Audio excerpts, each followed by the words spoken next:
आगे थोड़ा बढ़ते हैं तो उत्तक के प्रकार। उत्तक के जो है मुख्यतः दो प्रकार होते हैं, एक पादप उत्तक और दूसरा जंतु उत्तक। ठीक, तो पादप उत्तक किसे कहते हैं? तो वैसा उत्तक जो पेड़ पौधों में पाया जाएगा उसे ही पादप उत्तक कहेंगे। इसका नाम से ही हमें पता चलेगा ना? हाँ। फिर उसी तरह दूसरा है जंतु उत्तक। तो जंतु उत्तक कैसे कहेंगे? तो वैसा उत्तक जो जंतुओं में पाया जाएगा, हम लोगों में पाया जाएगा, जितना भी जीवित है उनमें पाया जाएगा, सिर्फ पेड़ पौधा को छोड़ के जीवित होगा उससे ही कहेंगे जंतु उत्तक। आगे फिर बढ़ेंगे तो कहते हैं पादप उत्तक के प्रकार कितने होते हैं? तो पादप उत्तक के दो प्रकार होते हैं, एक विभज्योतकी उत्तक और दूसरा स्थायी उत्तक। ठीक, तो समझने का प्रयास करेंगे कि विभज्योतकी उत्तक कहते किसे हैं?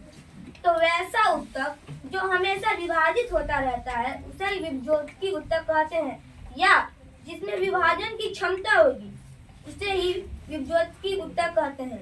ठीक, विभज्योतकी उत्तक आप लोग समझ गए। अब थोड़ा और आगे बढ़ते हैं, विभज्योतकी उत्तक के प्रकार। ठीक, तो विभज्योतकी उत्तक के तीन प्रकार होते हैं, पहला शीर्षस्थ विभज्योतकी उत्तक, दूसरा पार्श्वस्थ विभज्योतकी उत्तक और तीसरा अंतर्वेशी विभज्योतकी उत्तक।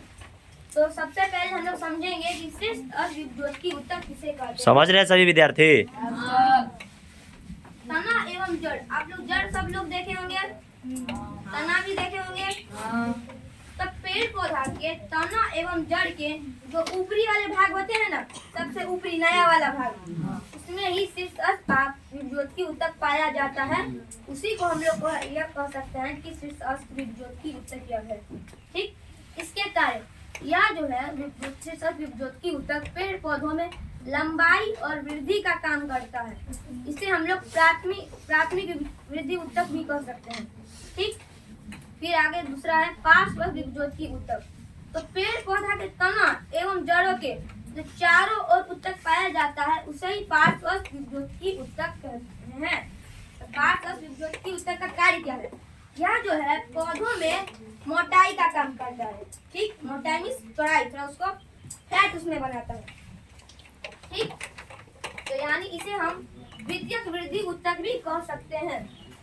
आज सबसे अंतिम तीसरा अंतर्वेशी विभज्योतकी उत्तक। अंतर्वेशी विभज्योतकी उत्तक पेड़ पौधा की तना एवं मूल के बीचों बीच वाले भागों में पाया जाता है। ठीक, इसी को ही हम अंतर्वेशी उत्तक कहते हैं। अच्छा, अंतर्वेशी उत्तक का कार्य किसी को पता है? हमको भी कुछ पता है। इसमें जो है यह जो है जाइलम और फ्लोएम की रक्षा करती है, उसके आवागमन में सहायक होती है। इतना बात सबको समझ में आ गया? किसी को कुछ पूछना है? विक्रम आपको? प्रिंस, लड़की में किसी को? चलिए, बहुत बहुत धन्यवाद।